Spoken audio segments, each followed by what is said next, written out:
Bueno, muy buenas tardes. Agradecer la cordial invitación de la Fiscal General de Cuentas a este magno evento y a las ponencias que me han antecedido. La verdad es que siempre es importante compartir experiencias, uno siempre aprende algunos temas nuevos y me parece que la experiencia de El Salvador en materia de extinción es muy importante, tanto para Panamá como para nosotros que no tenemos todavía esta jurisdicción. El tema que vamos a compartir son las estrategias de investigación patrimonial. ¿Cómo nosotros podemos hacer estas investigaciones de manera eficaz y efectiva? El objetivo nuestro, al concluir esta charla, es que ustedes tengan una aproximación, ¿no? De cuáles son las estrategias, cuáles son los elementos que podemos utilizar para que esta investigación, todos los pasos que demos, al final logremos lo que queremos, que es el recuperar fondos. De nada sirve, y así comentábamos esta mañana y en el almuerzo, todo el esfuerzo que realiza la Contraloría, ustedes, por supuesto la Fiscalía, el Tribunal, después la Dirección General de Impuestos, si no logramos el cometido final, que es reintegrar los fondos al Estado, ¿no? Como establecía el auditor que nos antecedió esta mañana.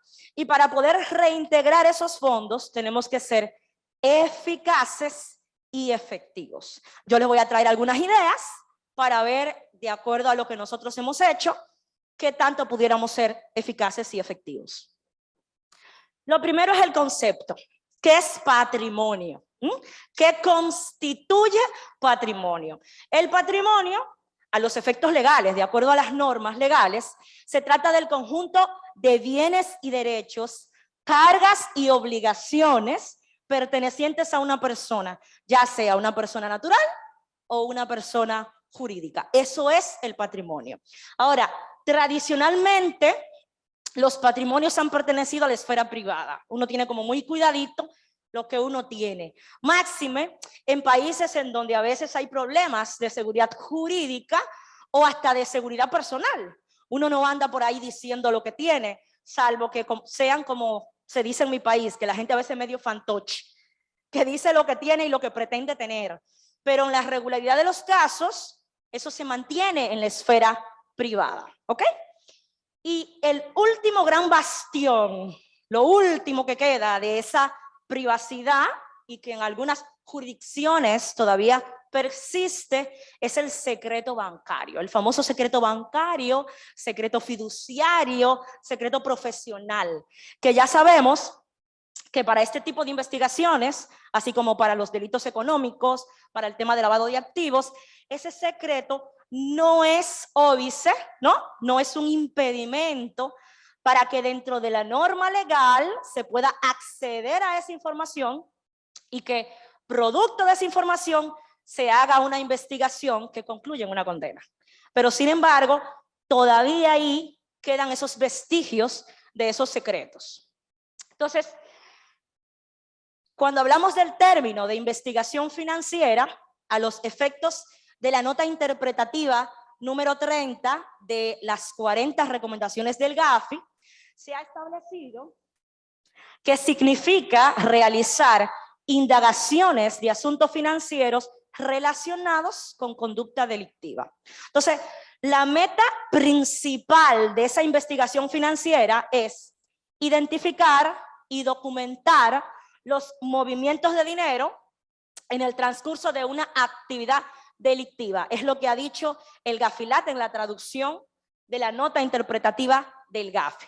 Entonces, investigación financiera, sin duda, es un complemento sumamente importante para la investigación patrimonial. Nosotros no hacemos nada con el solo hecho de saber cuántas casas tiene registrada una persona o cuántos carros si no logramos saber cuáles son los movimientos en las cuentas, qué cantidad de dinero tiene en un fondo de inversión, qué ha hecho en los puestos de bolsa, qué ha invertido en un fideicomiso, aunque ahí hay un poquito medio nebuloso por aquello de que los fideicomisos constituyen un patrimonio separado, pero nosotros como investigadores tenemos evidentemente que conocer todo esto. ¿Por qué?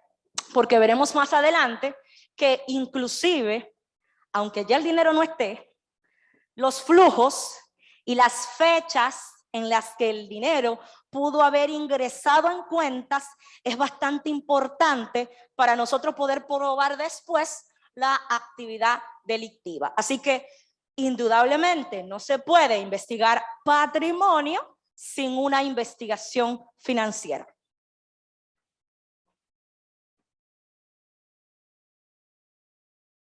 Entonces, ese vínculo que debemos de investigar entre el origen, como se decía ahorita uno de los compañeros que me antecedió, sobre de dónde viene eso, cuál es el origen de esos fondos, sus beneficiarios, hacia dónde se mueve, quién al final es la persona que tiene un lucro cesante de ese flujo financiero, ¿okay?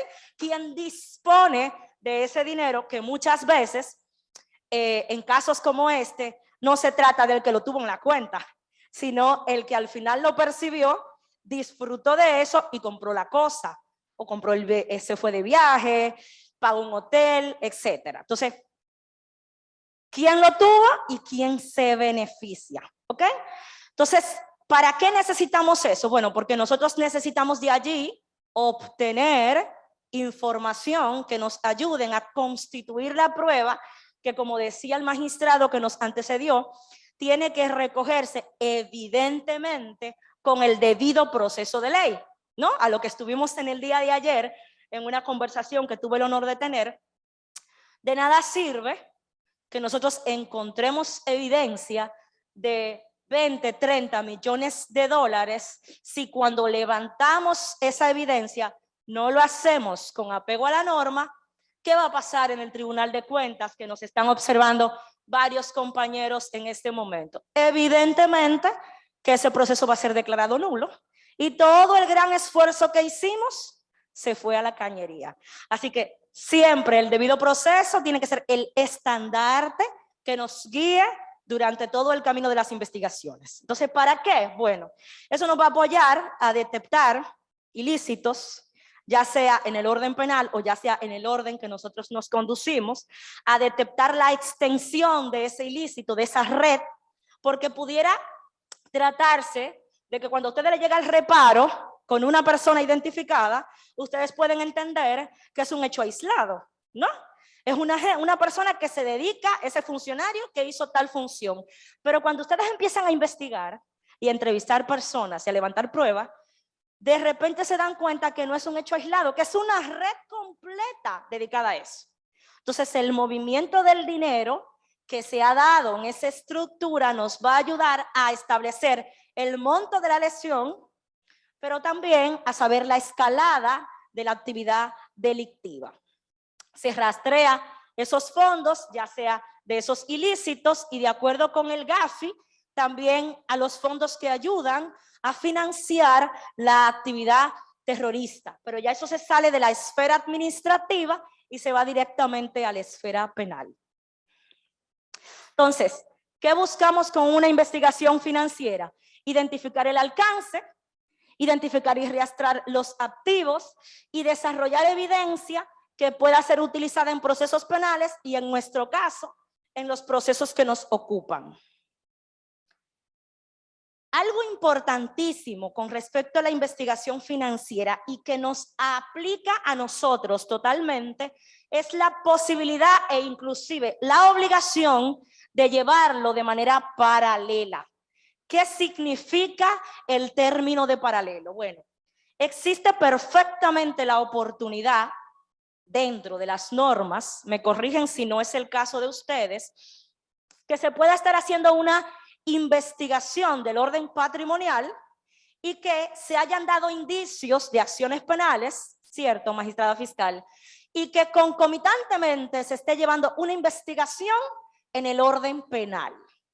Pero cuando decimos también que es financiera paralela, se refiere a que la fiscalía pudiera estar llevando el caso del delito precedente, y esto en materia de lavado, y del caso de lavado financiero al mismo tiempo. ¿Esto por qué? Bueno, Porque los casos de crimen organizado y los casos patrimoniales, que ciertamente comparto la preocupación de la magistrada fiscal de que 4 meses y 6 meses es casi imposible, ustedes hacen una labor, una proeza, llevar una investigación seria de cosas como esta.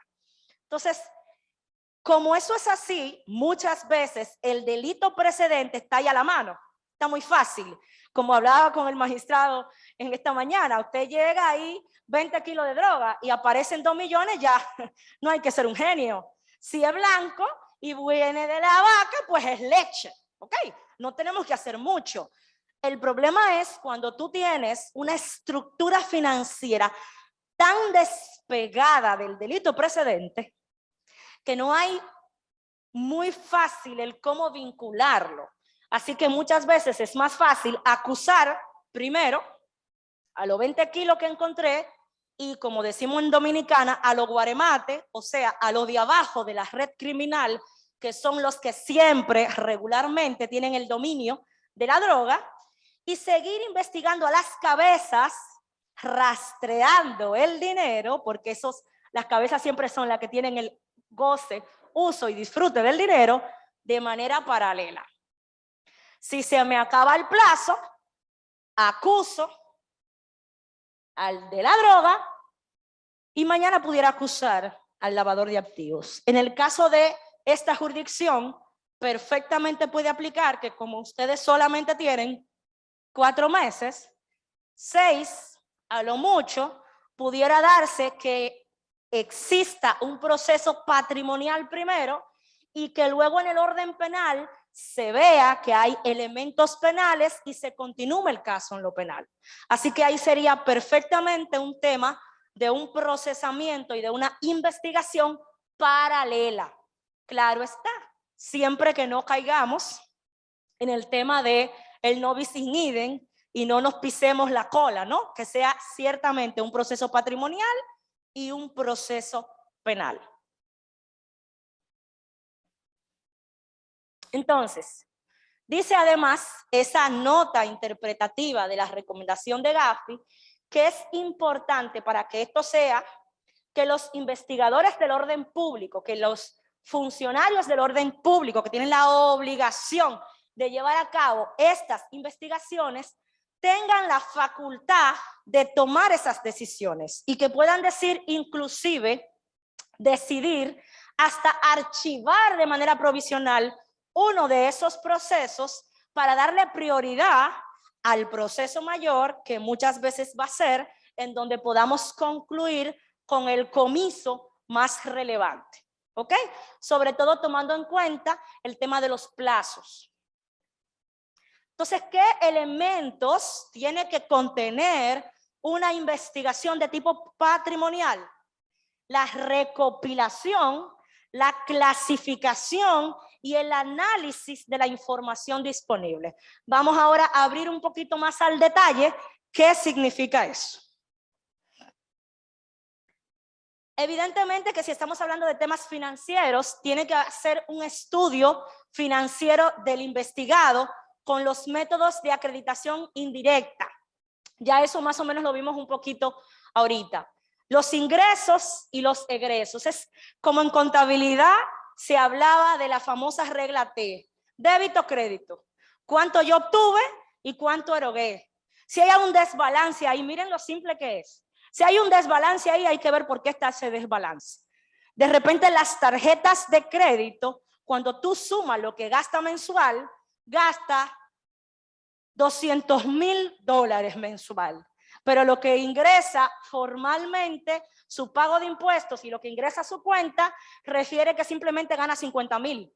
¿De dónde vinieron los 150? Es bastante simple ponerles alerta roja a esa cantidad y empezar a hacer un análisis a partir de ahí.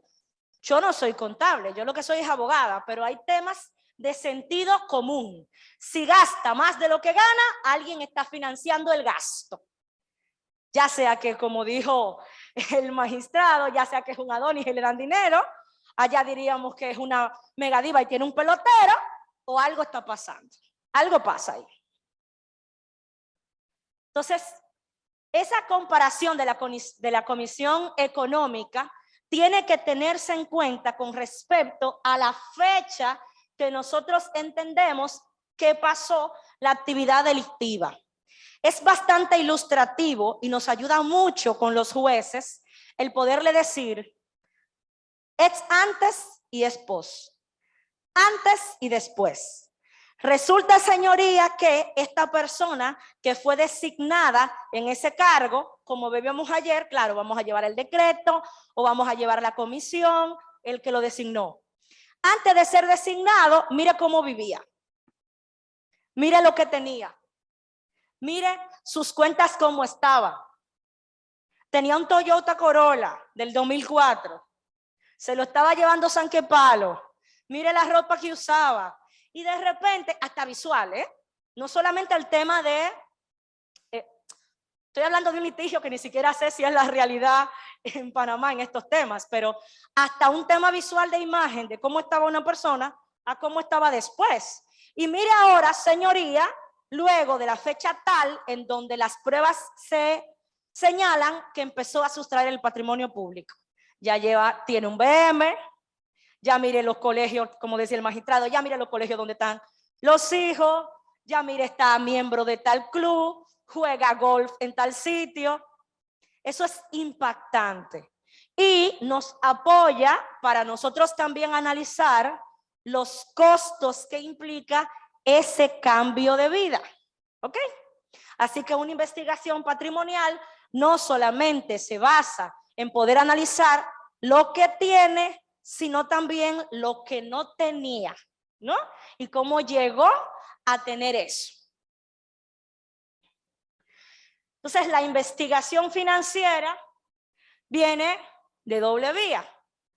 Puede ser a partir de movimientos financieros que llaman la atención o puede ser a partir de una investigación criminal ya iniciada. En el caso de nosotros, lamentablemente tenemos una limitante y es que tenemos que esperar un reparo de la Contraloría General de la República. Pero como decía la magistrada fiscal esta mañana, el ideal fuera que ustedes pudieran empezar una investigación de manera autónoma con el simple hecho de una inspección visual.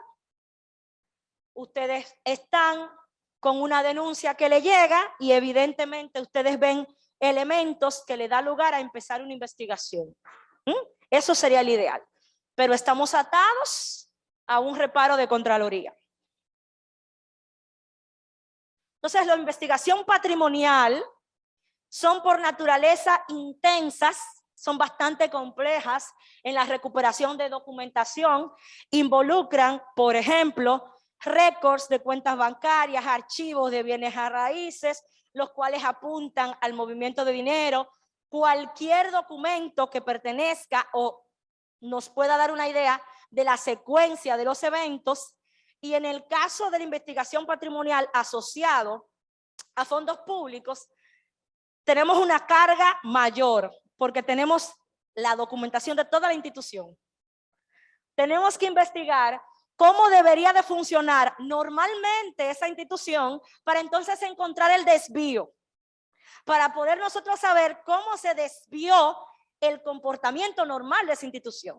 Tenemos que ver en el manual de función qué se supone que tiene que hacer ese funcionario y qué dejó de hacer o qué no, o qué hizo más allá para llegar a esos fondos. Si ese funcionario tenía o no la facultad de hacerlo, si ese funcionario requería el concurso con otros funcionarios para poder llegar allí, y si es un agente, ¿qué tenía en sus manos el agente? ¿Quién le dio esa facultad? ¿Cómo llegó a ese punto? Entonces, la investigación de ustedes puede ser inclusive más compleja, y la verdad es que lamento decirlo, porque si creían que era sencilla, no, mucho más compleja que un caso de lavado de activos.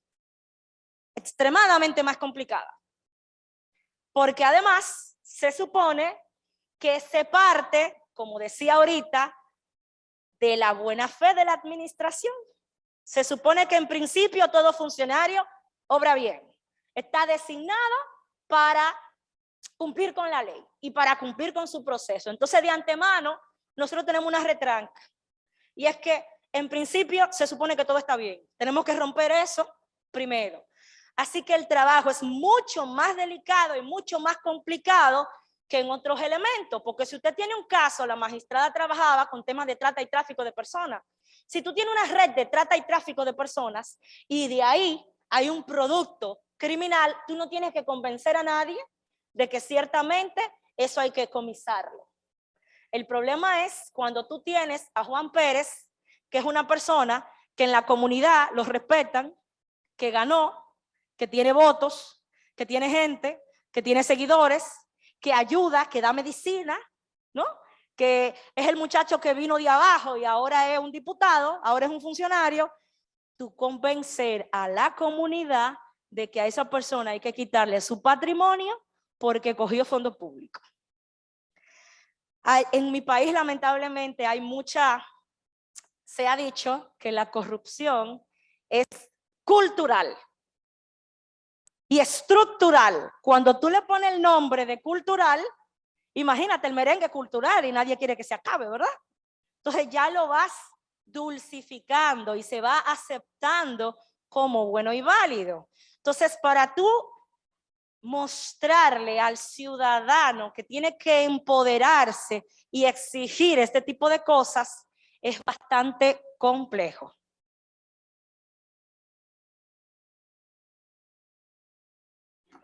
Ustedes saben que esto es un programa en vivo. Aparte de que estamos hablando de tecnología en manos de aborígenes, claro, por el caso mío, no por quien nos está asistiendo.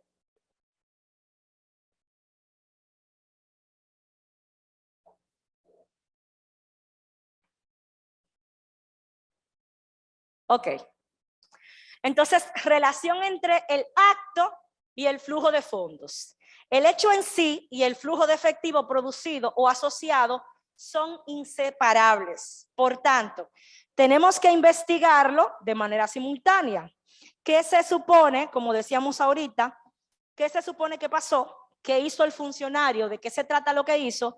¿Y dónde están las ganancias de eso que se supone que hizo? ¿En qué sentido? Tenemos que ver fechas. Asumamos que se trata de una contratación pública, ¿no?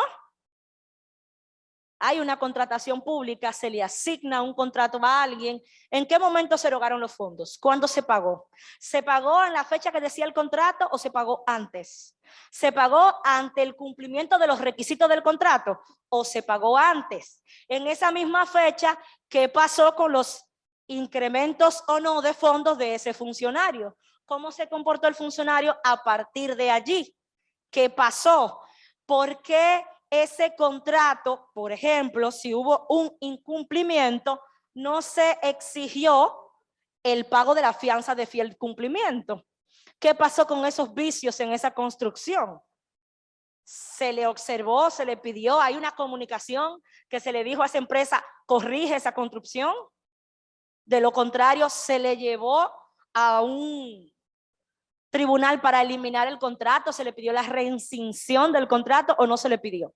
Entonces, esas son preguntas lógicas que salen de un proceso como ese.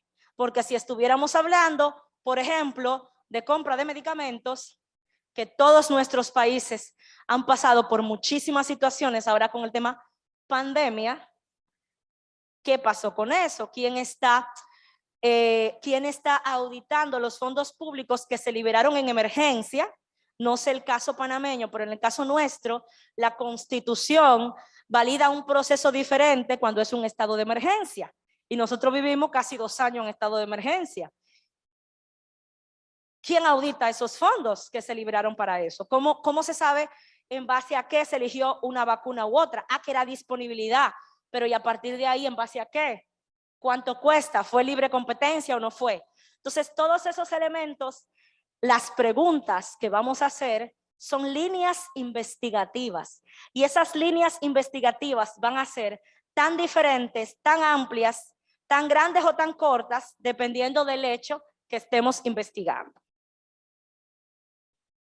Entonces, los objetivos de la investigación patrimonial financiera son establecer la situación financiera y material, identificar y describir los métodos, identificar y cuantificar las ganancias y probar ante los tribunales el nexo entre este y la actividad delictiva. Ahora se me fue muy lejos. Todo esto lleva una planificación, lleva una metodología que va a ser diferente para cada una de las entidades envueltas en el proceso. En el caso nuestro, todo empieza con la Contraloría General de la República.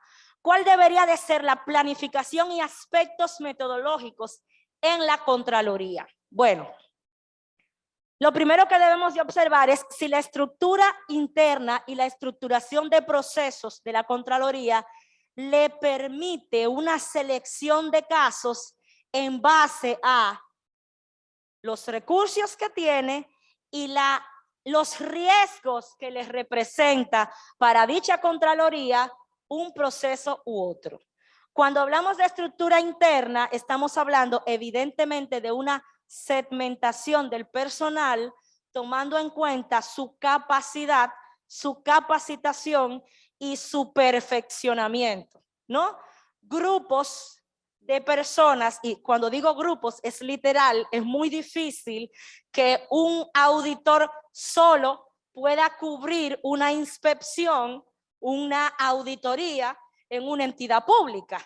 Y esto porque cada día más se diversifican las instituciones y hay N número de cosas que se hacen. Regularmente hay un inspector legal, hay un auditor legal, regularmente hay un auditor financiero, ahora se le suma el auditor de tecnología.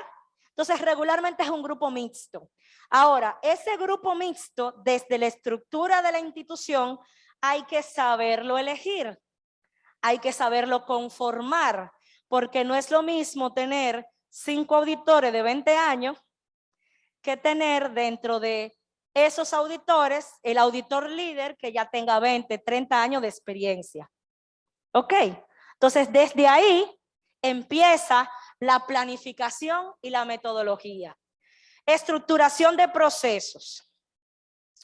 Evidentemente que cada caso particular tiene sus excepciones. Sin embargo, siempre van a haber pasos que siempre lo vamos a hacer. Hay un ABC que no falta. Entonces, deberíamos de contar con un proceso estructurado, con guías, con un paso a paso que le diga al auditor cuáles son las cosas que sí o sí no puede dejar de hacer. ¿Cuál es el cajón que sí o sí no puede dejar de hacer? Por ejemplo, la presentación de la carta de auditoría. Tú llegas a una institución pública y tú no llegas solo, tú no te mandas, alguien te mandó. Entonces, lo lógico es que tú te presentes ante la máxima autoridad y le digas, yo soy el líder de la auditoría de la Contraloría, y presente la carta. ¿Qué es la carta de auditoría? Lo que tú vas a hacer. ¿Qué se supone que vas a hacer allí? Entonces, se supone que hay un objetivo. Yo tengo un objetivo general y tengo objetivos específicos. Tengo que llegar a esa auditoría conociendo mis objetivos. Y lo más probable es que cuando yo llegue allí, yo haya realizado una auditoría externa, in-house, en la Contraloría. ¿Qué yo debí de haber en la Contraloría? ¿Cuál es el presupuesto de esa institución? ¿Cuánto han erogado de ese presupuesto? ¿Cuál es la cantidad de personal que tienen? En el área que voy a ir específica, ¿cuánta gente hay? Si es a una persona que voy a auditar específicamente, si voy a hacer una revisión de la cuenta de alguien, ¿a qué se dedica? ¿Qué hizo? ¿De dónde viene? O sea, tengo que llegar con mi tarea hecha, porque tampoco el auditor se va a durar 4, 5, 6 meses ahí adentro. Entonces, si llega a tomar el primer palpo en la auditoría, va a quedar cojo y se le van a pasar cosas. Entonces, regularmente, una auditoría externa previo, ¿no? Siempre es importante. Una revisión de los documentos previo. ¿Ok? Esa estructuración de proceso además tiene que tener el formato, cómo voy a trabajar el documento. No puede salir hoy un documento de la Contraloría con letra Tainio Rutman y mañana con Calabria. o new no sé cuánto. Se supone que hay una estructura. Y esa estructura me debe de decir que se empieza con un resumen ejecutivo, que se continúa con unos objetivos generales, objetivos específicos, que sigue con una descripción de la entidad y así paso a paso. Eso no solamente sirve para el día a día, sino que sirve como una especie de inducción cuando tengo personal nuevo. Mira, agarra tus procesos, vételo aprendiendo y luego ya conversamos de las dudas que tú tengas. Entonces, esa estructuración de procesos me llega a la necesidad de que tenemos que planificar las auditorías. Nunca, nunca, nunca las instituciones públicas tienen los recursos que necesitan. Siempre hay deficiencias. Siempre tenemos que trabajar con esas deficiencias. ¿Cuál es la forma más efectiva de trabajar con ellas? La planificación. Pero esa planificación no viene de la nada. Existe una tendencia que algunos creen que es nueva, pero la verdad es que tiene mucho tiempo. Lo que pasa es que ahora entiendo que se está trabajando con más ahínco y es el análisis de riesgos. Tenemos que poder contar con una matriz de riesgos del gobierno panameño para poder establecer de ahí cada año a quién le doy prioridad y a quién no. ¿Qué es lo aconsejable? Una segmentación entre diferentes tipos de entidades públicas. Tengo tantos ayuntamientos, tengo tantos organismos centralizados, tanto ministerios, tanto descentralizados. Y elegir de cada una de esa segmentación a razón de riesgos los que vamos a auditar en el año. ¿De dónde deberían de venir los parámetros? Y aquí no lo tengo porque está más adelante. De un trabajo interinstitucional. La Contraloría no debería decidir sola a dónde va a ir a auditar. Debería de haber una sinergia interinstitucional de donde salgan esos parámetros. Por ejemplo, no sé si aquí existe, en la República Dominicana tenemos un sistema que se llama SISMAP, que mide la transparencia de las instituciones públicas, ¿verdad? Un indicador pudiera ser los niveles de transparencia. Las instituciones que están en rojo hay que sacar la parte para ir viendo otros indicadores. Tenemos, y eso para las auditorías generales de gestión, ¿verdad? Tenemos 5 instituciones que están en rojo porque no publican su presupuesto ni cómo lo están usando. Porque no tienen publicado las compras y contrataciones o la publican mal. Porque la nómina está deficiente como la suben al portal. Entonces, esos son indicadores para decir, ahí puede estar pasando algo. Pero después tú pasas a otro indicador, presupuesto. Cáspitas, resulta que una que está en rojo es la que tiene más presupuesto de la nación. Ahí si pasa algo, el riesgo de que pase algo es grave porque el impacto, la probabilidad de impacto tiene un mayor perjuicio para el Estado panameño porque ahí hay 4.000 millones de dólares, por decir un número. Entonces, si ahí hay un caso de corrupción, si hay un caso de patrimonio, de que alguien tiene patrimonio que hay que recuperar, puede que sea más grave que en una institución que tiene menos fondo. Criterio 3. El mayor incumbente de esa institución ya ha sido sometido antes por corrupción. Imagínese usted. ¿Qué significa eso? Criterio 4. El dinero nunca le da. A pesar de que el que tiene más dinero siempre está pidiendo que le den más presupuesto. Y que le den más y que le den más y nadie sabe en qué lo usa. Porque cada año al cierre de gestión siempre hay un problema para que suba sus cuentas. Entonces eso es por ponerle ejemplo. Con esos criterios sistematizados se hace una matriz de riesgo y en base a esa matriz se supone que sale el plan de inspección del año siguiente. Ahora, Contraloría debería de tomar en cuenta, por ejemplo, los casos que ha llevado la Fiscalía Nacional de esas instituciones. Si la Fiscalía te dice, la Fiscalía de Cuentas, mira, de esa institución ya yo llevo 6 casos, de aquella llevo 7, de aquella llevo 8, eso debería de mover los rankings e ir subiendo niveles de riesgo. Y cuando vemos las sentencias del Tribunal de Cuentas, resulta también que de esas instituciones es de donde más se han emitido sentencias. Todo eso debería de generar el plan de investigación. ¿Por qué? Porque es imposible que la Contraloría General de Cuentas vaya todos los años a todas las instituciones públicas.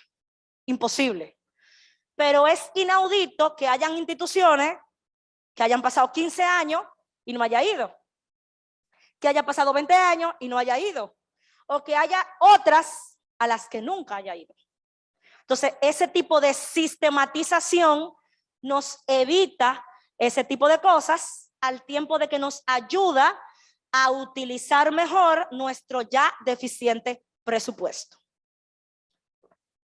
Entonces, los informes tienen que tener una estructuración que nos permita cada vez que vemos un informe de Contraloría saber que se trata de un informe de Contraloría. Ahora, esa estructura, no voy a entrar mucho en eso porque ya el auditor que sí es el que sabe de eso, habló de ese tema, pero lo más importante de todo esto es el cotejar esos informes con los insumos que justifican los hallazgos del informe. Y que nuestras conclusiones estén relacionadas con los objetivos. O que por lo menos, si hay algún cambio, se justifique. Me explico. Como objetivo general, usted fue a una institución pública a ver las compras y contrataciones de una gestión de 4 años. Si eso es así, usted debería de estructurar dentro de ese informe el decir, por ejemplo, porque tampoco es verdad que iba a haber todas las compras y contrataciones de 4 años, imposible, pero debería de decir de la total del volumen de compras de 8,000 millones de esos 4 años, eso se dio en 350,000 compras, de las cuales tantas eran compras menores, tantas eran adjudicaciones, tantas eran licitaciones públicas nacional e internacional. Ahora, de eso, en base a esta metodología, yo elegí este muestreo. Y de ese muestreo, estos fueron los hallazgos. Por tanto, podemos concluir que hay una materialidad en esos hallazgos porque el universo que audité es representativo en relación a la muestra. ¿Ok? Ahora, arrancar en esa auditoría y decir que en 20 casos usted encontró deficiencia sin explicarme a mí cómo usted llegó a esos 20 casos, en un tribunal luego puede haber problemas. ¿Ok? Porque pudiera tratarse de que mañana la defensa le diga al Tribunal de Cuentas de que hubo una violación al debido proceso porque usted fue derechito a esos 20 casos. Y era porque usted estaba interesado en una deficiencia de esos 20 casos porque, por ejemplo, el proveedor es un político de la oposición. ¿Ok? Si hacemos todo lo demás, aunque sea un político de la oposición el proveedor, no hay cómo decir que fue un tema dirigido, porque usted explicó la metodología que utilizó para escoger esa muestra. ¿Ok? Entonces, el que nosotros como fiscales o asesores o investigadores de la fiscalía sepamos eso, es extremadamente importante, porque cuando a ustedes le lleguen los reparos de la Contraloría que no le explique nada de eso, ¿qué ustedes van a hacer? ¿Qué van a hacer? Si el reparo no le explica nada de eso, ¿qué le van a requerir a la Contraloría? Díganlo a coro. ¿Qué le vamos a pedir? Complementación del informe. Porque el que la tiene, se la queda. Eso es un juego del que hablamos ayer, lo que estuvimos ayer, como el topado en la República Dominicana. Topado, tú la tienes. Entonces, si nosotros como fiscalía nos quedamos en nuestras manos con un informe de la Contraloría que requiera ser ampliado, el problema no queda a nosotros. Y nosotros no tenemos la facultad de ampliar. Lo ideal fuera, que me explicaron ayer también los muchachos, cosa que yo no sabía, que lamentablemente cuando devolvemos por la Contraloría, no hay un plazo para que la Contraloría nos devuelva a nosotros. Entonces, eso genera también inconvenientes. Pero es un tema, es un paso que no podemos saltar. Si falta, falta. Aunque lamentablemente tengamos el problema de que cuando volvamos, puede que en 1 año, 2 años no nos hayan dado el resultado. Entonces, seguimos con el tema de la Contraloría. Importancia del consumidor para la emisión del producto.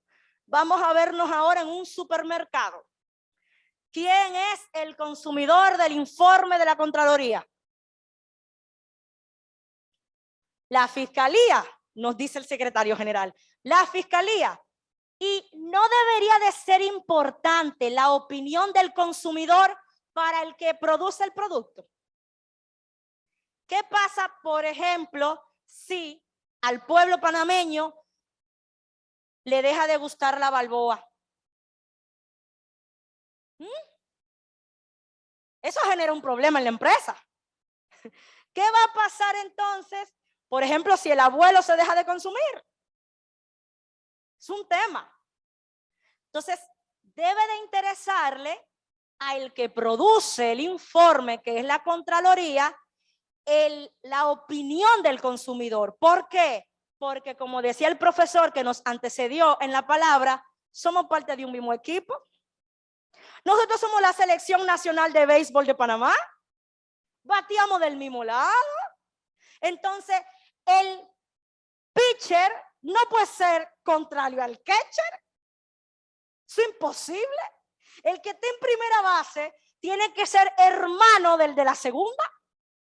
Y eso solamente se logra conociendo las reglas, teniendo las reglas claras, conociendo qué es lo que yo hago y cómo impacta lo que yo hago en lo que hace el otro.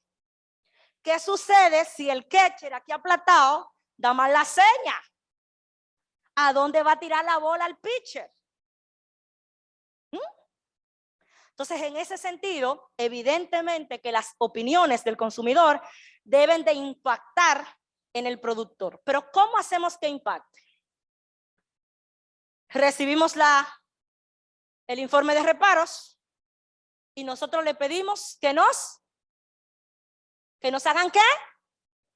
Complementen. Ahora, ¿cómo le mandamos esa cartica de complementen? ¿Qué le decimos? Mire, Contralor, complementen. ¿Eso es lo que hacemos? ¿Qué hacemos? Punto por punto. Ahora, ese punto por punto, vamos a explicar el por qué. Y vamos a explicarle el perjuicio que le genera a el caso el que eso no se haga. Porque él tampoco quiere que el caso se caiga. Él es el catcher. Él no quiere que Dominicana gane la Serie del Caribe. Él quiere ganar él. Entonces, si usted se sienta y en esa solicitud de complementación le justifica lo que falta y por qué, yo entiendo que los resultados pueden ser mejor. Pero no quedémonos nada más en la cartica. Échale una llamada. El caso es extremadamente relevante. No es un caso común. Estamos hablando ahí de 6 millones de dólares. Pero además, como comentamos ayer por encima, estamos hablando de un funcionario de alto perfil. Eso no va a hacer que ustedes tuerzan el proceso, para nada, al revés. Eso tiene que hacer que ustedes cuiden mucho más el debido proceso. Porque por cualquier fallo de ese caso, mañana van a decir que eso porque Juan Pérez. Ah, no, fue para ayudarlo. O peor, el caso no servía, pero había que llevarlo porque eso es fulanito trucupey, hermano de Jutupún, Cutupún, Cutupún, que le cae mal a fulano. Señores, si estuviéramos hablando en Europa o en Gringolandia, eso no se da porque ahí nadie se conoce. Eso es tan grande que nadie se conoce, pero en países como nosotros, donde todos somos primos, hay que cuidar un caso, todavía más cuando el caso es relevante o cuando es el que está en el medio es mucho más relevante. Entonces, usted lo llama, le dice, fulano, mira, tú sabes tal y tal cosa, vamos a tal y tal cosa por esto. Ven, siéntate aquí si tú quieres, yo voy y me siento allá. Acuérdese del chocolate, llévele un chocolate, porque tienen que trabajar juntos. Ya tenemos el informe de reparos, nosotros vamos a presentar cargos, vamos a presentar el caso. Y en ese caso, ¿quién es el consumidor? ¿Quién consume lo que nosotros hacemos como fiscalía? El tribunal. A nosotros tiene que importarnos lo que dice el Tribunal de Cuentas, ¿no es así? De ahí depende que nuestro trabajo tenga efectividad o no tenga efectividad. Entonces, ¿cómo nosotros vamos a saber lo que le importa o no al Tribunal de Cuentas? Para nosotros es mucho más fácil que a cualquiera. Nosotros tenemos las sentencias, nosotros tenemos la jurisprudencia, tenemos casos anteriores, sabemos qué decidió en un caso anterior, sabemos cuándo ordenó el archivo del caso o no, cuándo ordenó que se subsane el error o no. Entonces, si nosotros tenemos un caso nuevo que se parece al caso de hace 2 años, busquemos el caso de hace 2 años y veamos qué pasó ahí. Qué bueno hicimos en ese caso que nos dio resultado o qué malo hicimos que no nos dio resultado. Y también eso es importante para la tarea académica. Deberíamos la NUSA de tener en el instituto las 5 mejores sentencias y las 5 más malas con respecto a nosotros, donde nos fue súper bien y donde nos fue súper mal, y que eso sea objeto de estudio. Asumo que sí, lo que estoy es hablando de buenas prácticas, y que eso sea objeto de estudio, porque mañana vamos a saber qué no vamos a hacer o qué vamos a seguir haciendo. ¿Ok? Entonces, planificación de grupos interdisciplinarios. Esa planificación de grupos interdisciplinarios de la que hablábamos ahorita, a lo interno de las instituciones, también es muy válido a lo externo, interinstitucional. Nos contaba la fiscal de una experiencia que tuvo, que para mí es maravillosa, de utilizar personal de otras instituciones públicas para que nos explique cosas, para que nos diga. Porque nosotros somos fiscales. ¿Qué fue lo que estudiamos? Derecho. Yo sé que los abogados somos la solución del mundo. Somos los que más sabemos y somos la última Coca-Cola del universo. Pero hay algunos pequeños casitos, algunas pequeñas excepciones en las que no nos lo sabemos todo. Son pequeñas cosas, pero las hay. Por ejemplo, en medicina, en astronomía, en contabilidad, en finanzas, en construcción, en mercadeo. Si sigo por ahí, hay N número de cosas que no son de nuestra área de expertise. Entonces, consultemos, asesorémonos, porque el hacerlo es lo que nos va a asegurar el éxito del proceso. Y esa asesoría muchas veces es importante tenerla antes de. Voy a pedir información financiera. No sé, quizás alguno de los miembros de la fiscalía sea experto en fideicomisos privados, o en fideicomisos culturales, o en ONGs, que son la ONG sin fondos, ¿no? Sin fines de lucro. O expertos en fundaciones privadas, quizás, pero probablemente es que no. Entonces, si yo voy a erogar una solicitud a la Superintendencia de Sociedades o de Compañías, no recuerdo bien cómo se llama acá, o a la Superintendencia del Mercado de Valores para pedir información, o directamente a los puertos de bolsa, y yo pido mal, ¿ustedes saben qué ellos van a hacer? No me van a responder. Y no me van a explicar, porque es que ellos no quieren responder. Entonces, si usted le da la excusa, ¿usted sabe qué ellos van a hacer? No, esa información no existe. Pero probablemente lo que usted está pidiendo sí está ahí. Lo que pasa es que usted no le puso el término correcto. Quizás usted está hablando de una transferencia de titularidad libre de efectivo. ¿Qué es eso? Bueno, un título valor se cambia a nombre de otra persona. No hay dinero de por medio. ¿Qué hubo? Por ejemplo, una donación, una herencia, una dación en pago, pero usted no sabe cómo eso se llama. Y usted le dice, mira, mándame por favor el cambio de ese título. ¿Cuál cambio del título? Si no se ha redimido, no lo han pagado, no hubo un cambio. Y ahí esa fue la respuesta, no hubo un cambio del título. Pero usted lo que quiere saber es por qué el título que estaba a nombre de Wendy Lora, mañana está a nombre de la fiscal Waleska. ¿Ok? Entonces, antes de pedir, si no estamos seguros de lo que queremos, consultemos. Y cuando hablamos de la circularidad de la planificación, es que en la medida en la que estamos planificando, ¿no?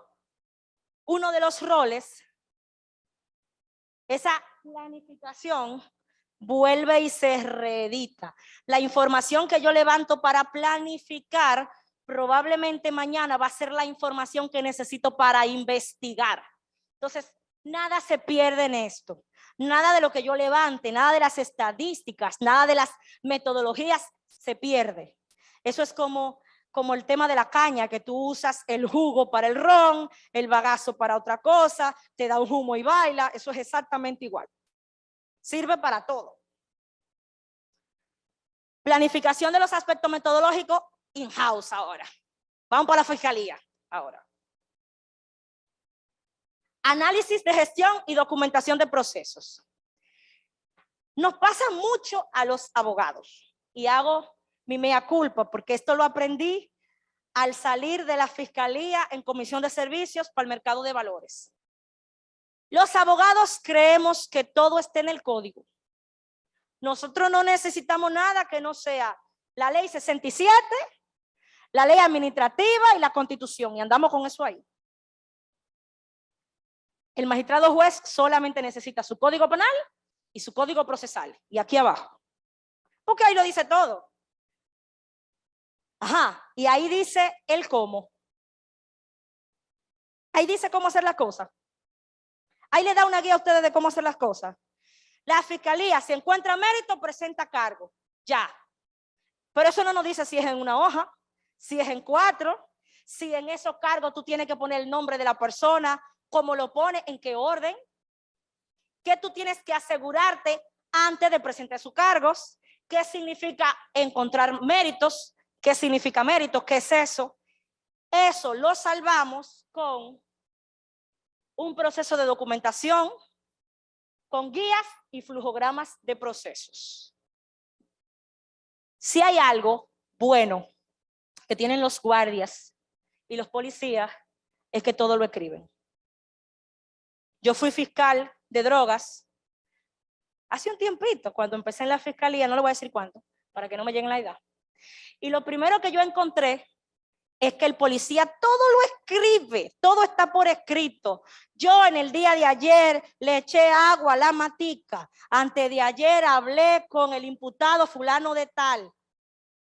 Esa es la mejor práctica que podemos aprender de ellos, porque no todo lo podemos dejar a la memoria. Y sobre todo, por lo que decía la fiscal esta mañana, traspaso de gestión. Traspaso de gestión. Lo que se escribe no se pierde, o no debería, porque a veces llega alguien y simplemente lo echa a la cañería, pero estuvo ahí. Entonces nosotros debemos de tener guías y flujogramas. Vamos a revisar el reparo. ¿Cómo vamos a revisarlo?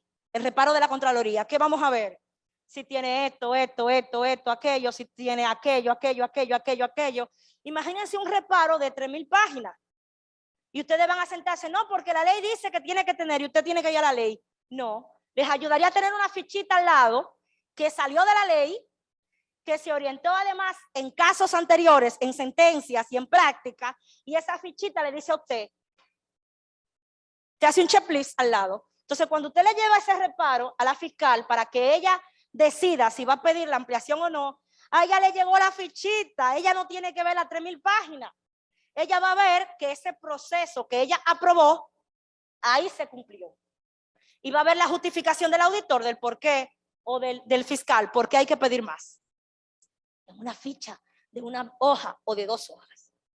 Entonces, vamos a tener además flujograma de proceso, que es como el Monopoly. Yo le decía a los compañeros ayer el Monopoly. Y usted lo tiene orientado. El caso tiene tal cosa, haga A. No lo tiene, haga B. Tal y tal cosa, haga X. Vaya a la C. El investigado aceptó devolver el dinero y aceptó el cargo. Váyase a la Z, usted acabó. No tengo que hacer los pasos del medio. Entonces, si yo tengo un flujograma que me dice paso a paso qué hacer y una guía que me dice el por qué tengo que dar cada uno de esos pasos, mañana, cuando, no sé si ustedes tienen aquí control de servicio o auditoría interna, pero mañana cuando auditoría interna va a su departamento, no va a ver los 300 casos, va a ver si usted se sabe su proceso, su guía, su reglamento, y va a tomar, de acuerdo a la materialidad, 4 casos y lo va a revisar. Y si eso está bien, entonces está bien su departamento. Hasta para eso sirve. Y evidentemente que eso nos produce una gestión de calidad, porque todo el mundo en la fiscalía entonces va a actuar de la misma manera. Va a usar la misma letra, va a usar el mismo formato, va a hacer la misma revisión, va a llegar, evidentemente que si yo sigo los mismos pasos, es muy probable que la conclusión sea muy parecida, o por lo menos igual, que cuando, por ejemplo, se va de vacaciones, el fiscal adjunto de Herrera, la fiscal adjunta de Herrera, que tuve el placer de estar con ella ayer, se va de vacaciones, puede ir un fiscal adjunto de la jurisdicción de al lado y seguir con los casos, porque hay una gestión de procesos, trabajamos igual en el país entero, y ella tiene la ficha de cada caso, yo no la tengo que llamar, ni tengo que cerrar la fiscalía porque la fiscal no está. ¿No le ha pasado a ustedes que uno va a una institución pública a pedir algo y te dicen, no, está comiendo, no te puedo responder, está de vacaciones? Ahora la más famosa, tiene COVID, nadie puede tocar el caso. Entonces, una gestión de calidad por documentación de procesos evita eso, porque despersonaliza el cargo. Ya no es la fiscal general de cuentas, es la fiscalía de cuentas que trabaja así. Y mañana la magistrada la ratifican, se acaba su segundo periodo y decide ir a otra función pública. Y viene otro fiscal, solamente tiene que sentarse y arrancar el motor, porque va a tener ahí cómo trabajar. Puede mejorar, porque todo se puede mejorar, pero no va a partir de cero. ¿Ok? Y evidentemente que eso también nos lleva a un análisis de riesgo. Nosotros hicimos una práctica ayer con algunos compañeros que hablaba, en el fondo, lo que se trataba era de un análisis de riesgo. Tenemos recursos limitados, al igual que Contraloría, lo mejor más limitado lo tenemos nosotros. Y la Contraloría no bombardea 10 reparos al mismo tiempo, que como escuché hoy puede ser un reparo del 19, pero puede haber uno del 15, puede haber uno del 10, como puede haber uno del 20. Y nosotros estamos trabajando ya 20 reparos. Y fíjense que tenemos 4 mesecitos para trabajarlo. Son 4 meses. Tenemos que sentarnos y tomar decisiones. ¿Cómo vamos a tomar las decisiones? Con análisis de riesgo. Revisamos con la fichita. Hay 2 que debemos devolver. Se devuelven inmediatamente. Hay 3 que no son relevantes porque, como hablaba el auditor Sousa ahorita, se tratan de $20 uno, el otro de 300, uno de 200. Vamos a embarcar recursos en eso. Ahora, encontramos 3 que son extremadamente importantes. Entonces, en esos 3 nos vamos a concentrar. Pero para decidir cómo nos concentramos y a quién le damos esos 3 casos, vamos a ver qué está pasando con los 20. ¿Cuál es el estatus de los 20? se están venciendo, están en prórroga, están completos, ya se fueron al tribunal. Entonces, de todo eso, analicé que tengo 3 fiscales que tienen menos carga de trabajo. Cáspita, esos son los 3 que tienen los casos nuevos. Eso es análisis de riesgo a lo interno de la entidad.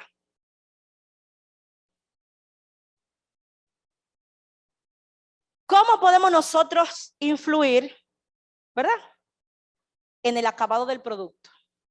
Que ya lo vimos más o menos ahorita.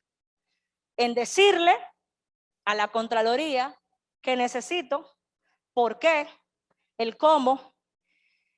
En una institución que dirigí hace poco, en base a eso tuvimos la experiencia de que nuestro consumidor se limitaba a pedirnos: yo quiero informe de Wendy Lora, punto. Me refiero al Ministerio Público, yo dirigía la UAF. Yo quiero informe de Wendy Lora. ¿Pero qué tú quieres de Wendy Lora? ¿Y por qué? ¿Cuál es el periodo de tiempo? ¿En dónde? ¿Qué necesita que vea? ¿Qué investigación tú tienes? ¿Cuál es el ilícito precedente? Porque no es lo mismo investigar lavado producto de corrupción que lavado producto de trata y personas. Pero ¿dónde fue la trata? ¿Fue hacia Chile o fue hacia Haití? No es lo mismo, porque entonces yo voy a buscar transferencia financiera hacia Chile y no hacia Haití. Entonces, como mis colegas, porque en ese momento yo era fiscal en licencia, eran muy reticentes, lo que hicimos fue que nos sentamos e hicimos una guía. Y le dijimos a Fiscalía: para usted pedirme información, usted tiene que pedírmela así, asá, acullá y acullá. Le hicimos una ficha con su guía de llenado. Y duramos unos meses intentando con ellos. Llegamos a un momento en que donde nos empoderamos y lo que no venía así, se devolvía. Sin verlo siquiera. Hasta que empezó a dar resultados. Porque en el caso de nosotros, eso era tan grave como no saber si teníamos facultad legal. Porque si no nos decían ni siquiera cuál era el delito, y la UAF, por lo menos República Dominicana, solamente puede ver lavado o delito precedente, a lo mejor nosotros estábamos violando la ley, investigando a alguien que no estaba vinculado a esos delitos. Entonces, nosotros tenemos que decir qué queremos y cómo lo queremos, porque de lo contrario podemos no comprar el producto o podemos comprarlo con reparo, ¿verdad? Y pueden entonces quejarse la Contraloría: todo lo devuelven. Sí, pero yo te estoy motivando por qué. Yo no te lo estoy devolviendo sí o sí, es por qué. Presentación de cargos. Me voy para el Tribunal de Cuentas. Tenemos que estar claros en qué necesito para mi objetivo, qué yo tengo que hacer, qué tengo que llevarlo. Eso también lo podemos protocolizar. Podemos tener un protocolo, podemos tener una guía de que los casos mínimamente tienen que tener A, B, Z, X, Y. Mínimo. Si no tienen eso, entonces hay que ver qué pasó.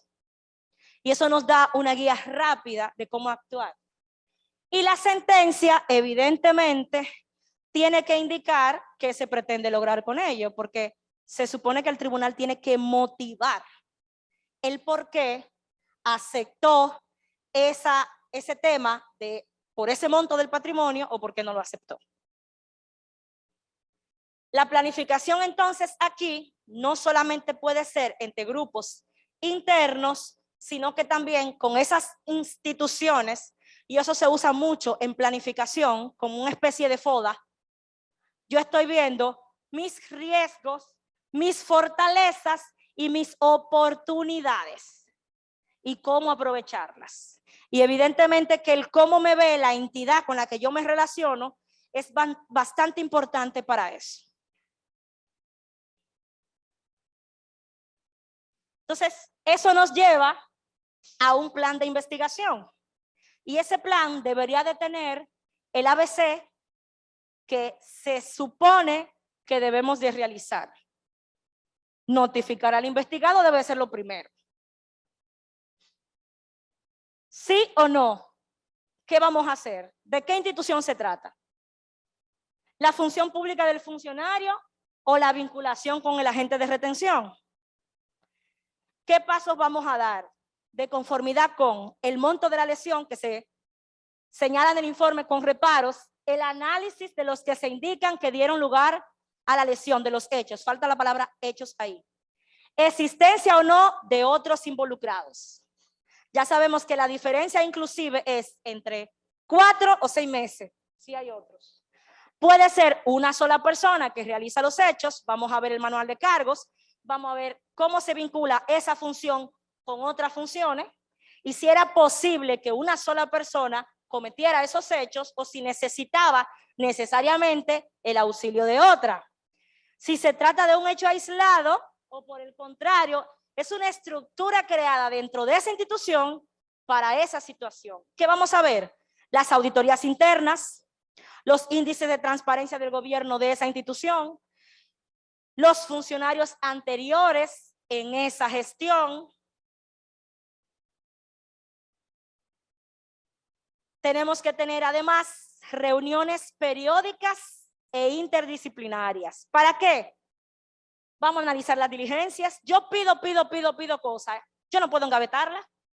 Tengo que ver el resultado de lo que estoy pidiendo para saber qué otras cosas puedo pedir o para saber si ya terminé.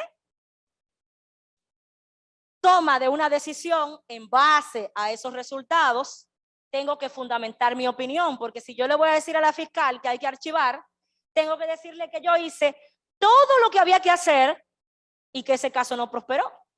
Pero lo mismo para decirle que vamos a presentar el caso al tribunal. Presentación de cargos ante el Tribunal de Cuentas.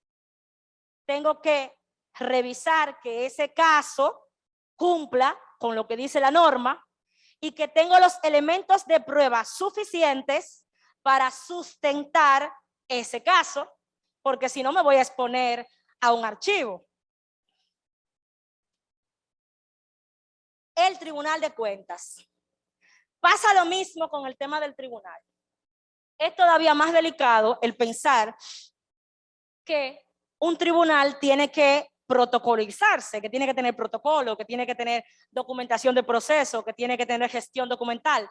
Sin embargo, aunque cada sentencia se debe de evacuar en base a las pruebas de ese caso, no es menos cierto que también se usan la jurisprudencia y que además el tribunal tiene una gestión administrativa importante. Así que documentar los procesos de cómo se reciben los casos, en dónde se archiva, cómo se organiza la prueba, cómo se revisa ABX, en qué plazo se revisa, siempre también va a ser importante.